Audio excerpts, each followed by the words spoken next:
This is a Dude Studios production. And hey, I'm the dude. Hey bartender, pass me a drink. A reason that I'm here is I need time to think. All the ways. Hello, welcome back to Hey Bartender Podcast. This is your bartender for the night. My name is Anthony. You can call me dude if you're bad with names. I'm completely cool with that. How is everybody doing? The winter weather snap has pretty much gotten rid of itself where I live. Everybody's back to normal. Nobody has to drive in four-wheel drive unless they really want to. And, everything is back to normal, except for, some stores are missing some of their shipments, and probably some of the restaurants, especially the Whataburger. That should give you a hint that I live in Texas. Whataburger ran out of beef. How do you do that? I mean, wow. Anyway, this is the beginning of the shift, so we got to come up with a drink special to put on the board. Maybe I can bribe the waiter or waitress that's working with me to write it on there because my handwriting sucks. So, this one I pulled from the Weekend Mixologist on Instagram. This drink is called the Snozberry. The only reason why I picked it is because the whole Willy Wonka reference to me. What's a snozberry? Well, apparently this guy has it. How to make the snozberry? The ingredients you are going to need is 1 ounce of aged rum. Boy, I'm going to really butcher some of the names or how to pronounce some of this stuff. Let me start over. 1 ounce of aged rum, 1 ounce of Batavia Arak, ½ ounce of Swedish Punish. Yeah, it says P-U-N-S-C-H. ½ ounce of raspberry syrup, 3/4 ounce fresh lime juice, and 1 dash of grapefruit bitters. Now, what you're going to do with this is add all these ingredients to your shaker, and then add ice. Shake well, and then double strain into a chilled coupe. Garnished with a mixed berry smoked edible bubble. You know what? I don't put a lot of faith in those edible bubble things. I'm, most of the time I'm sitting there saying, what's the point? But in order to make the snozberry, you got to make an edible bubble, I guess. Maybe try without it. So that was from the Weekend Mixologist on Instagram. Thank you very much for letting me steal off your page, whether you knew it or not. And go check out his Instagram page. He's got a lot of great drink ideas. So, anyway, before we get started, I just want to remind you all that if you want to follow me or contact me, all you have to do is just get on Facebook or Instagram and look up Hey Bartender Podcast. You'll find ways to contact me, and you can check out the stuff that I do and be alerted for new episodes constantly if you really want to, which I really hope you do. Remember to share, like, and subscribe, and give me some ratings on iTunes and Spotify. I really could use a whole bunch of those. So help me out. Help your bartender out here, and let's boost this show up a little bit because I want to get bigger. I want to do more things, and the only way I can do that is with your help. So help out your bartender at Hey Bartender Podcast. I've been asked recently by a handful of my coworkers or people that I happen to know, why do I do this podcast? And at first, I sat back and thought, I really want to do a podcast. I really, really want to do a podcast, but what do I want to talk about? Well, I'm a pop culture junkie, but there's a lot of those. And if you get one little detail wrong, you could get hung out to dry. And then I started thinking, talk about playing music, but I'm not that excellent a musician in order to be a good influence for other musicians. I can talk about being shy around women, but then I got scared of doing that and decided not to do it. But then I remembered how much fun I had when I was bartending, because bartending is a great job. You have your good nights and you have your bad nights, but the reason why mostly I came up with this podcast is to share my bartending stories and hopefully get some more of you guys, bartenders, servers, people that work in fast food, whatever, to come onto my show and talk about your lives, talk about your jobs. And, it was just sounded like something that would be really fun to do. So I tell everybody it's a subject that I know about because it's mostly about me, and I enjoy doing this.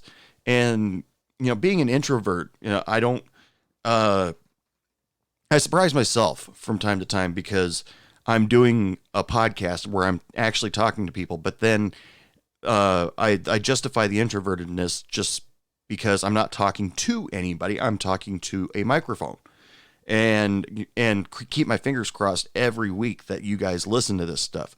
Thank you very much, by the way.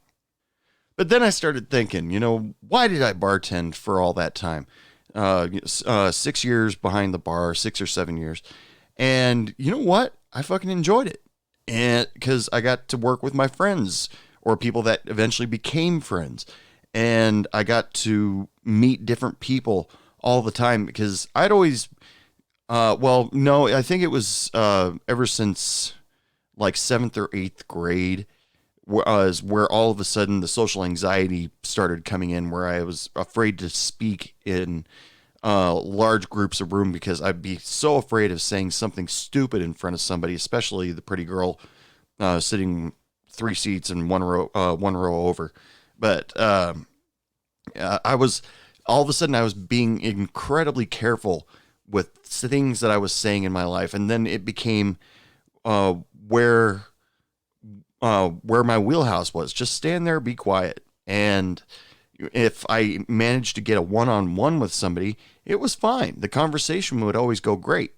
But if I was all of a sudden in a room with a whole bunch of people, there would be a good chance that people would not even remember that I was there. Until one day, ex-girlfriend of mine, she gave me this like quiz to try to figure out if I'm an introvert or an extrovert. And it turned out that I was an introvert. Then she told me all the signs, and at first I was like, no, I'm an extrovert. I like to talk to people. I like to go out. No, all this. And then she started telling me about all the typical signs, and, all the signs were there. And, I preferred not to go out with a whole bunch, with a whole bunch of strangers. I have to have at least 2-3 friends with me, so I don't feel like I'm alone. And, a bunch of stuff like that. So one day, the opportunity to become a bartender came up. I went to the bartending academy, and then I eventually got a job where I was bartending. Now, the banquet bartending was my first official job. That didn't help anything with me being social because usually I was outside of the banquet room. I'd serve them their drink and they'd go away. There was nothing special about it. They didn't sit at the bar. They didn't talk to me. They just walk up to me, vodka cran, here you go, and then they go away.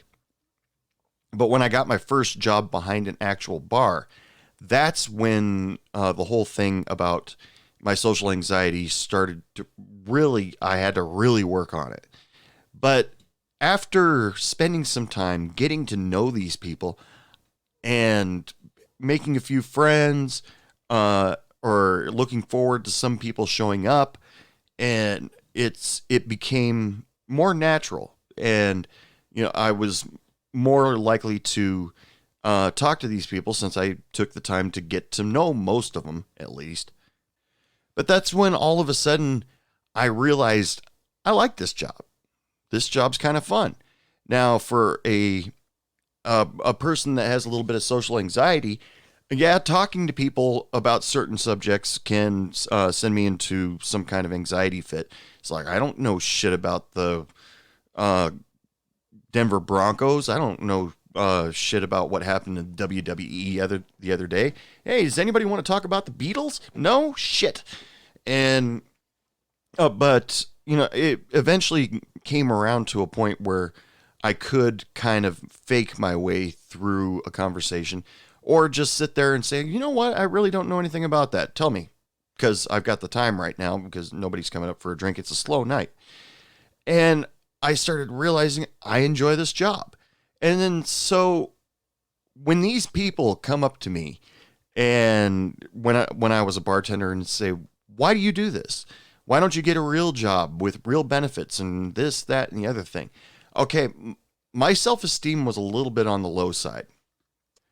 Here's what I mean. I'm going to open up to you guys a little bit. Here's what I mean. My self-esteem is a little bit on the low side because even at that young age, I felt like a failure at damn near everything. I dropped out of high school, got my GED. I dropped out of audio engineering school. I lost a handful of jobs, and had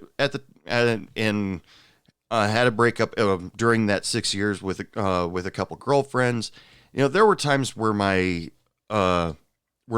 self-esteem was just completely shot, and I kept sitting there saying to myself that this is what I can do. And, because I can't go work for the big computer company. I can't go work for Columbia Records or something like that because I don't have that piece of pigskin that says that I graduated. But all of a sudden I realized that a lot of the kids that got that pigskin put 4 years into school and concentrated, studied their hardest, and then they go into these buildings and say, hey, I graduated. And they're like, okay, end of the line. And, they may or may not get that job or any kind of job that has anything to do with what they spent 4 years studying when they're at least vocation centered, because, you can go to school for 4 years to study engineering, but say you all of a sudden go out into the field and you've got all this information in your head, the proper PSI, something's supposed to be in 0 degree temperature, torque settings, all this stuff. But the problem is you only know it, but you haven't done it. So sure, you spent 4 years learning about that stuff in engineering, but you've never actually had any hands-on. So it's not like they're going to look at you and say, well, this guy went to college, he should be running this place. Most of the time they're going to sit back and look at these 4-year college students and say, you got to get back into the end of the line with the rest of them. And then they sit back and see that somebody that, had gone to, didn't go to college, but just got a job straight out of high school is now their boss. And then they get resentful for that. Believe me, I heard that story come up in the bar tons of times. But there are a lot of people out there that, these 4-year college people, these people that feel like, or that have to wear a suit when they go to work, or at least dress casual, dress casual. They look down on the service industry and sit back and say, what are you doing this for? Don't you want a real job? Or think lowly on us and sit back and say that, that's probably all they can do. They didn't go to college like me. Some people that work behind the bar, work the floor, hell, even probably, I worked at McDonald's for a year and a half, and there was an old woman that had worked there for quite a few years, and she just did it because she enjoyed it. There was low stress. There was not a huge demand on her. She just enjoyed working at McDonald's. No big deal. And I've met bartenders that have been working behind the bar for, like 20, 30, maybe even 40 years. Why do they do it? Because they fucking enjoy it.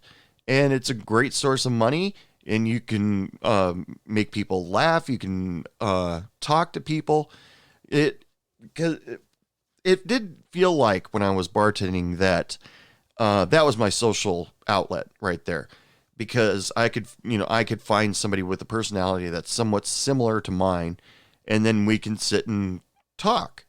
But some heavy debates, like stuff you hear on Fox News or CNN or any of those political things, no, count me out. I'm out of that. But if you want to talk about a particular movie or music, I could sit and talk to you and enjoy every second of that for hours. And it seemed to work out for me because where I lived, the grocery stores were open 24 hours. So when I got off work at 3 o'clock, I can go into the grocery store and get whatever I want and not have to play bumper cars with other people's carts.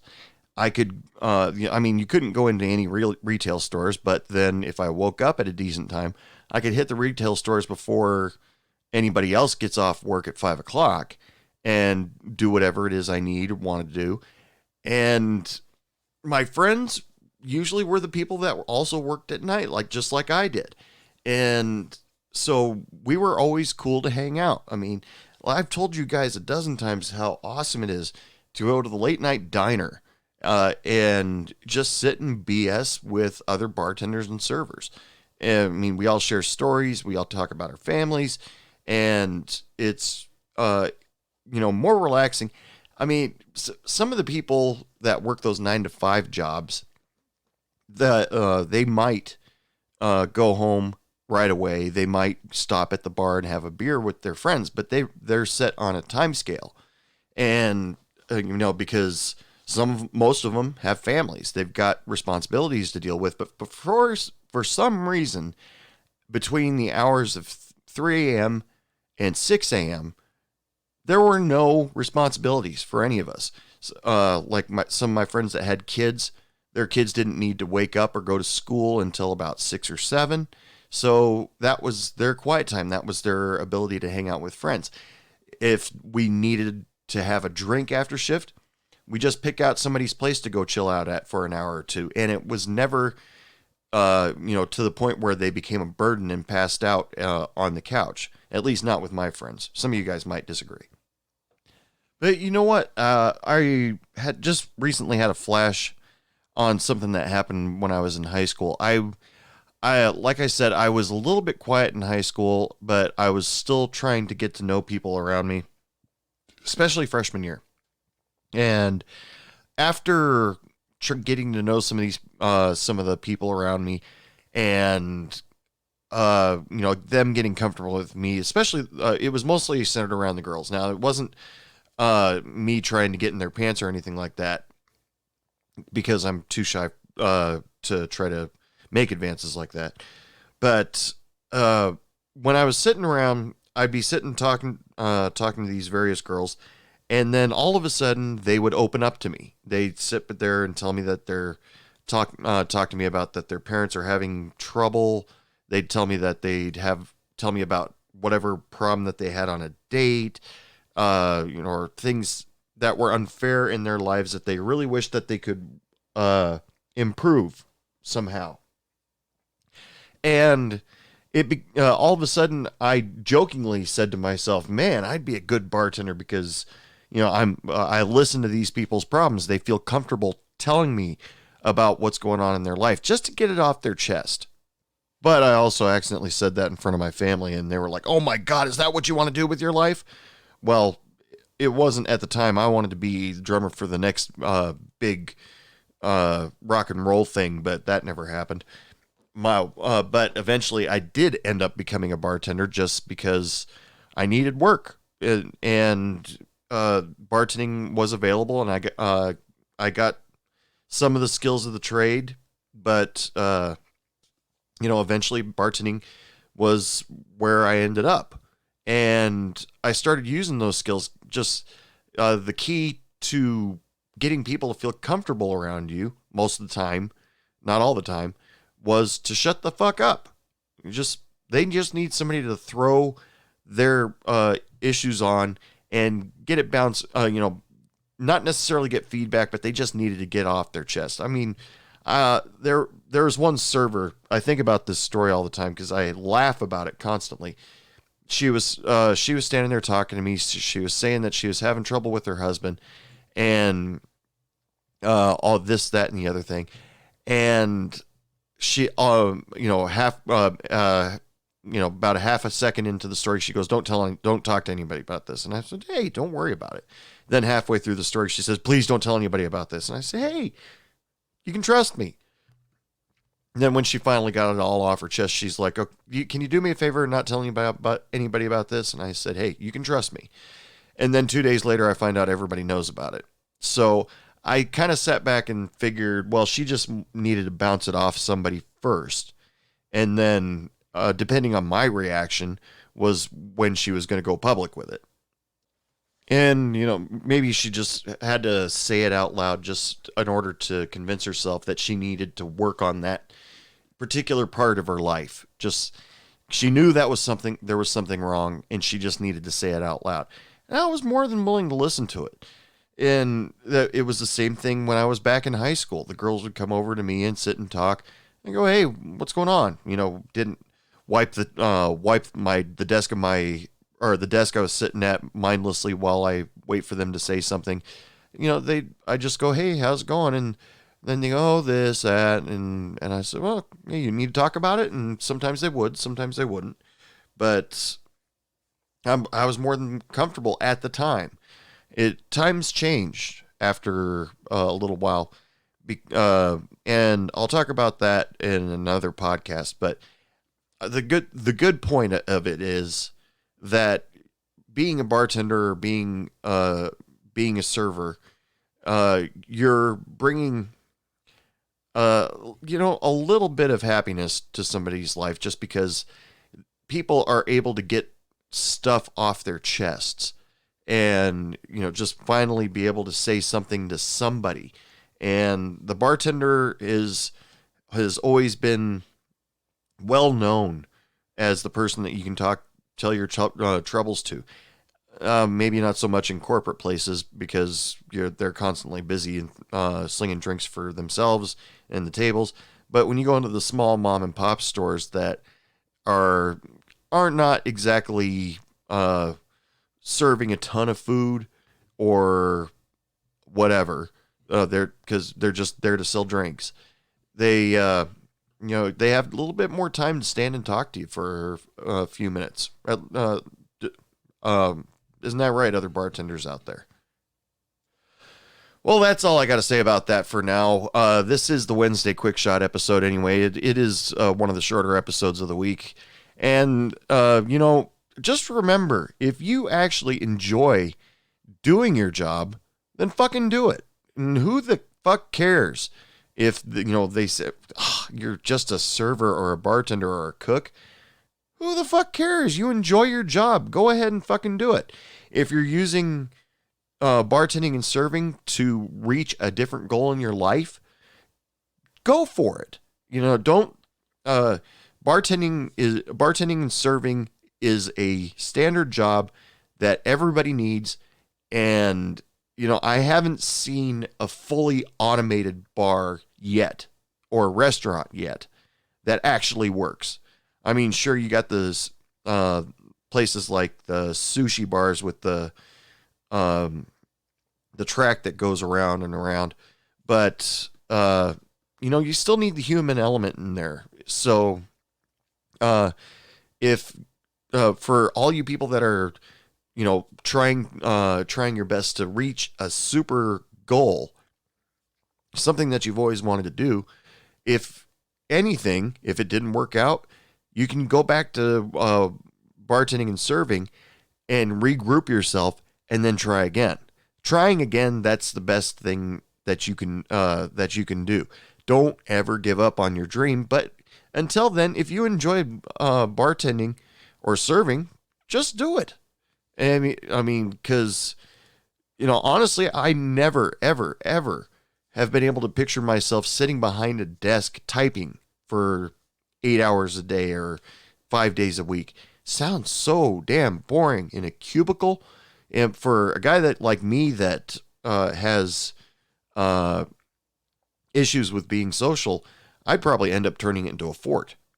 And, but being working in the service industry where I have to force myself to talk to people, was actually better for me than anything else.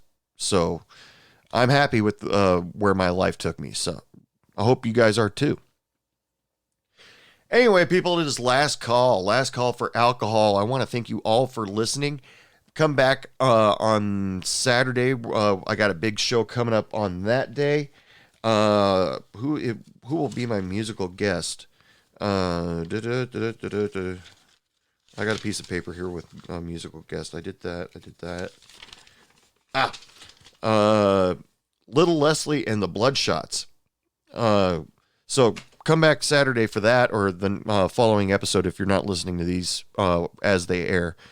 So make sure you come back, listen. I'm available on iTunes, Spotify. Well, you pretty much name it, you can find it. You can even go, Alexa, play Hey Bartender Podcast, and she'll pick out an episode for you to listen to. It's a lot of fun. If you want to follow Hey Bartender Podcast, get some laughs throughout your day, get some new drink ideas, or find out when the next show's coming up, follow me on Facebook or Instagram. You can, both of those are heybartenderpodcast.com. Hey, and also right now, I'm running a special thing. You can look it up on Instagram. I have Hey Bartender Podcast hologram stickers, and I'm willing to sell those. If you want one, if you want to trade for a sticker or something that advertises you, your bar, your podcast, just direct message me or direct message me on Facebook or Instagram, or email me, dude@heybartenderpodcast.com. I do have a limited number, so I won't be able to go nuts.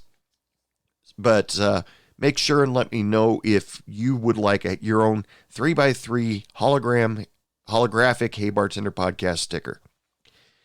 So until next time, ladies and gentlemen, I thank you all for listening. And remember, I wish you all lots of love, lots of sex, lots of happiness.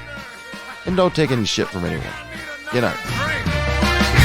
What do you mean it's last call? I just got